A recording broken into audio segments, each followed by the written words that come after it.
Now, this may be a good segue to the next topic. Is we try to really show that masculine Christian men can be fit, can be strong, can embody should be. It's like I would say nearly a requirement.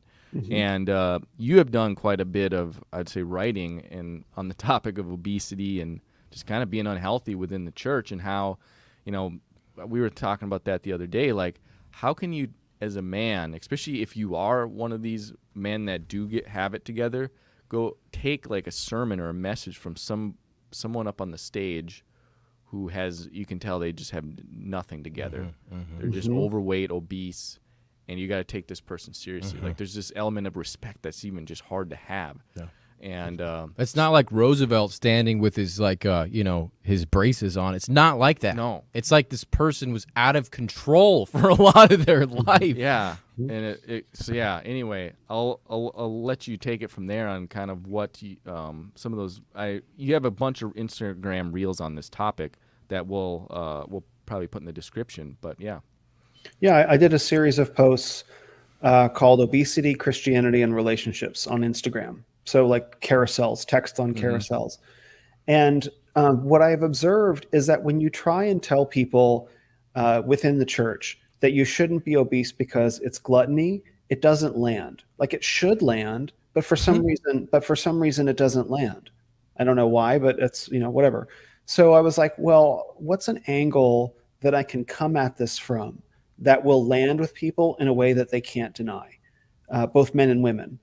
And the angle that I came at it from in this series of posts is that if you're obese, you are failing in your godly ordained duties as a husband, as a wife, or as a potential husband and wife. So let's take it from the angle. Let's take it from the angle of a husband first, because that's a little bit easier. A husband is called to be what? Protector, provider, prophet, and priest, right? Those are Vodi Bachman's 4, I think. So, like, how are you going to tell me that you're going to be able to protect your family if you can't run 100 yards, right? You're not going to be able to protect your family, right? And I said, like, the firearm on your hip is not the answer. Yeah, zombie apocalypse. You're going to run out of ammo, and you're going to be the shish kebab, baby, fat one. They're going for you. Yeah, and then protect, and then provider. Look, if you're carrying around an extra 50 pounds, if you're carrying around extra 20 pounds, you notice a difference in your subjective state of well-being and your energy level. But 50 pounds, 80 pounds, you are not the provider that you could be, because you're dragging and you're eating crap food too. So you're not being the protector you could be, the provider, that is. Prophet. What does a prophet do? A prophet represents God to his family. That's what a prophet does. So what are you representing of God? Like, is this how God designed the human body to look? Like, is that what you're literally embodying? And what is a priest? A priest represents the family to God, going the other way. This is all Vodi Bachman, by the way. So, are you if you're not properly leading your family in this way, how can you represent your family before God? If you are overweight as a man, you are failing in your God-ordained duties as a husband, as a father, or as a potential husband and father. And the same is for women, right? Women are supposed to care for children. If you're carrying around extra 60 or 80 pounds, you will not have the energy to care for your kids that you can. You will not be able to bear kids. If you're pregnant, you're putting the child in your womb at risk. You're not triggering your husband's sexual desire. Right? People who are fat and overweight they have reduced testosterone, and they have increased cortisol, which decreases sexual desire. And so if you're not having sex as a couple, your relationship is fraying at the most fundamental emotional level. Yep. And you have two fat parents, you have fat kids, which is child abuse. And so, like, that people aren't listening to Gluttony, which they should listen to, fine. I'm going to give it to you straight. This is what you're doing. And I pissed a lot of people off, and I don't care. Yeah. I don't make the rules. Here's the rules. The rules are in here. You can look in this book. Yeah. And what's even I think more funny is you mentioned gluttony. I've never heard a sermon on gluttony before. Have you? Like, they rarely even bridge that topic. Yeah, I think there was one recently, but no one wants to tackle it. They make jokes about how they're obviously obese. I'll hear that on the pulpit a lot, and everybody's kind of like, oh, yeah, we're all fat whales. What are you going to do? Maybe try something next year. I don't know.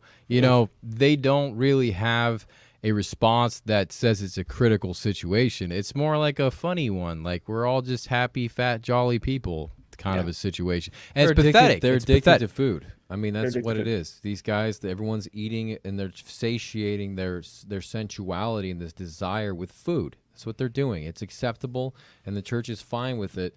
And it's a great example of like these are our temples. These are our temples. Yes. You're beyond. It's going to crap, right? So are the churches, right? The churches themselves are going to crap, right? And it's just a great representation and correlative between the physical person, the people that are these obese people that are going to the church, and the actual church itself and its ability to actually be in submission to Christ, which means doing the hard things and self what's it called? Self-denial. Self-humiliation, but being able to put yourself in a Self-discipline. pain position and sacrifice, discipline, willpower. You know, that's what's indicative of having a good body. That inculcates it in you. You have Right. to adapt to You're it. used to it. Bring up that cause this was a good. I had this devil's advocate comment actually written down myself on the pushback. Oh, you know it's Those are the- coming. this is I the climb through vanity- I know he means it, but like I want to hit It's like, people what with about this. those Jordans you got on, bro? I know. Huh? What But- about what about that new car? Okay, my Yeah. body is my Ferrari. Deal with it. Okay, I want to respond. I know that JR means it satirically, but I want to respond. And you guys know this. The response to this is that the amount of effort required to actually be in a position where you will feel vain about your body is years. How long does it take to get, like if you were to start from obese, let's say if you were to start from 25% body fat, 30%, how many years would it take to get to the point where you have visible abs without being on a crazy diet? 3 years? 2 to 3, yeah. Probably. 3 years.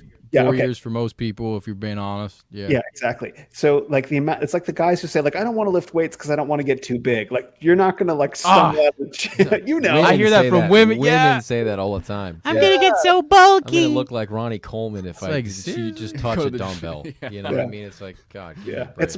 it's mega Christian cope. You It is only mega wish. Christian cope, and I'm gonna do a whole series on Instagram. I'd like to about the Christian cope things like that. Like, Oh, dude, Well, we'll plug it. And We'll then plug it. to add to Okay. that, it's like if you are in a marriage or a relationship, it's like I feel like it's part of your responsibility to remain attractive to your spouse. Look at the Amen. birds of Said- paradise, like man. he said, God made those things, and they are gorgeous, and they show their beauty to each other to woo them, to make the mating process say- more interesting. Like, like- come on, dude, we do this stuff. There's mating rituals. There's a beauty involved with being presentable to your spouse and taking diligence with that you're just not experiencing. You're not having that with you. When your wife takes off her clothes, you are not inspired, man. And when you see your clothes come off, you are just depressed. Let's be honest. So if you're lights not, off. let's be There's honest. no amount of Viagra that's gonna There's remedy none. that situation. Now, what that's I why would men say turn to is porn.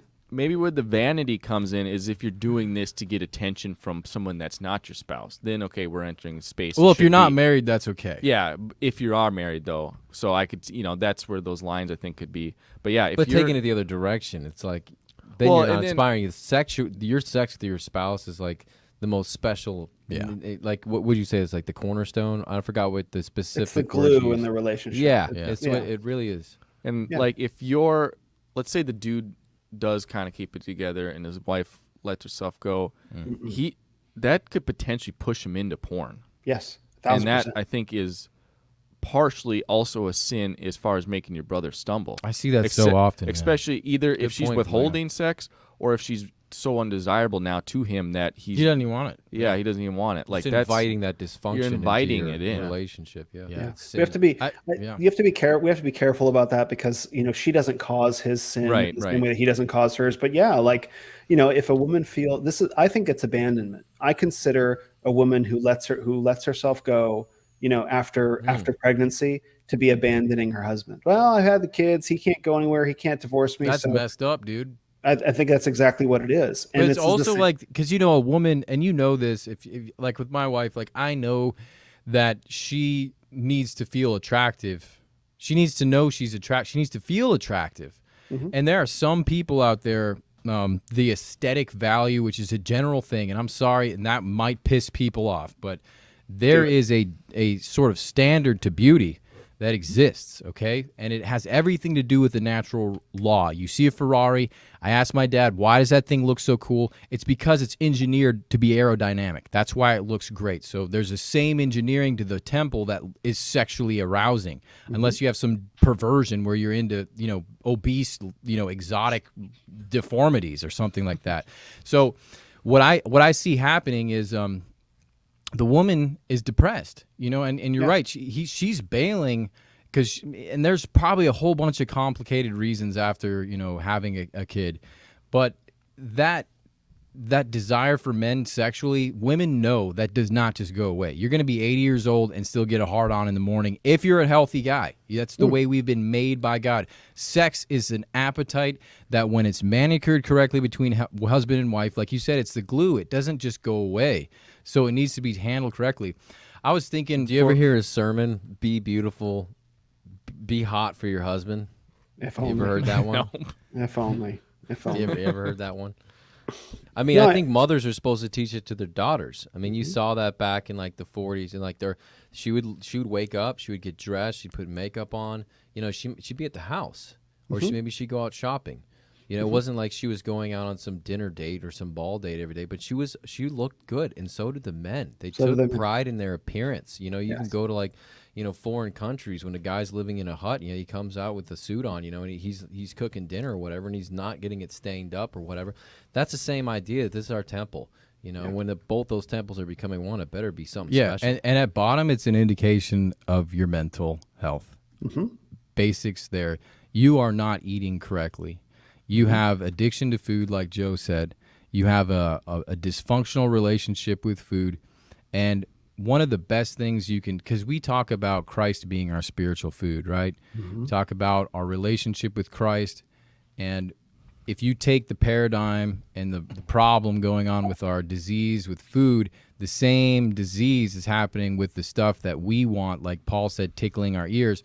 That's why those sermons, like the sermons we want to hear, are sardines and fish and these foods that are nutrient dense that don't make the taste buds go crazy. But people have this donut, frenzied, sugar addicted sermon TED Talk where they want to be inspired. So it's like they're addicted to spiritual junk food, and so they're spiritually fat and spiritually blind as a result. So that you can't have one without the other. There's this, they run in parallel. And so I hear these excuses just coming up for the older guys.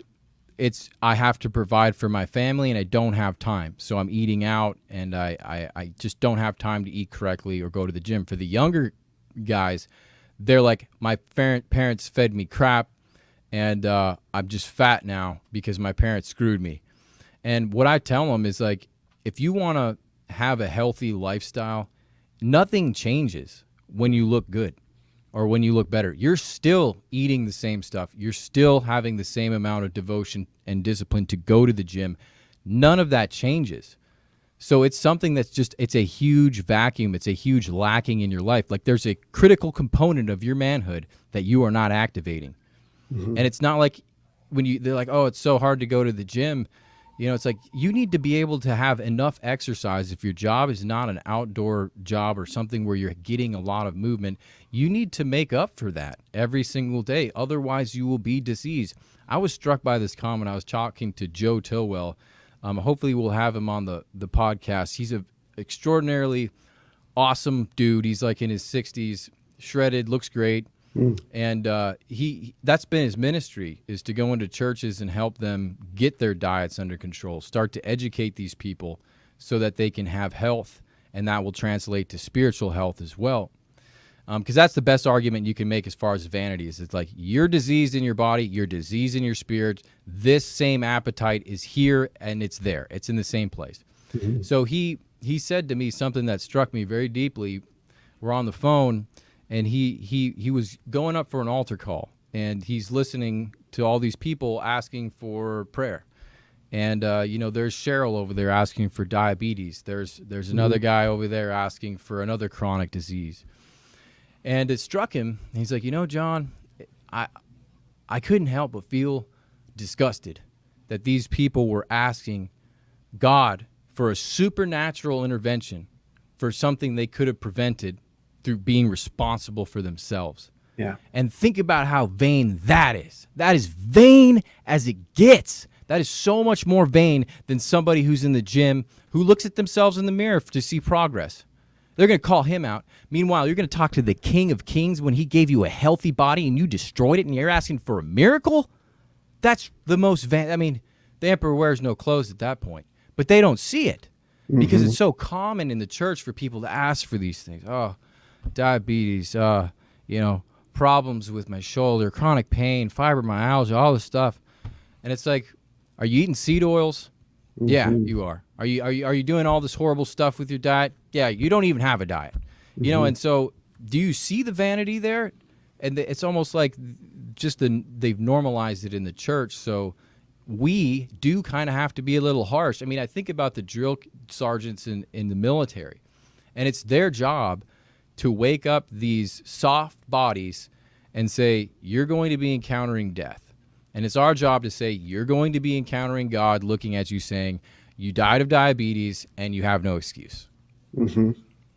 Well, I mean, I would say that some of these people, I agree with you wholeheartedly, and that was awesome, by the way, really fantastic. And what they would also say is, well, it's not a salvific issue, right? Like, I'm still saved, right?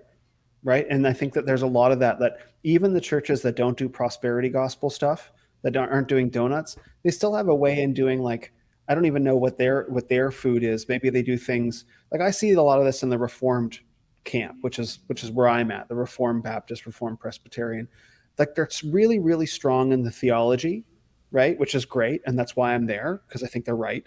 And they're really, really strong in, say, government, like, and culture, but where they haven't plugged the last piece into. And they're also really strong in headship, right? But where they haven't plugged the last piece into is the kitchen.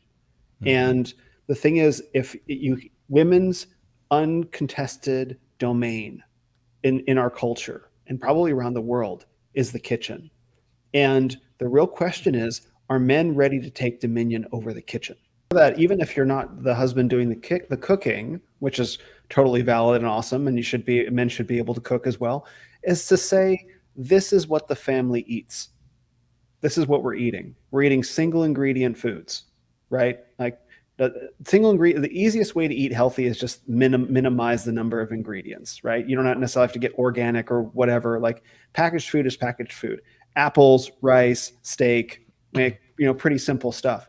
And you just say, as a man, this is what we're eating. If the wife says, well, I really want to make mac and cheese, or, I really just want to use sunflower or whatever she's into, it's like, no, this is what we're eating because this is what we do as a family. But I don't think men are willing to take that level of dominion. And I think rebellion also, I've seen it. I've seen rebellion begin in the kitchen. I think that there are probably more women than we want to acknowledge. And look, this is just real, that manipulate their families through food. Like, if your kid's getting fat, like I have a lot of guys who I've mentored, and I asked them, like, some of them are overweight guys. In fact, I was mentoring one guy who was like 500 pounds. And I had to think real hard before I took him on as a client. I'm like, okay, can I actually help this guy at the level that he needs? And we had a very successful time together. I'm thrilled with how his life is going right now. That's awesome. We did it. Yeah.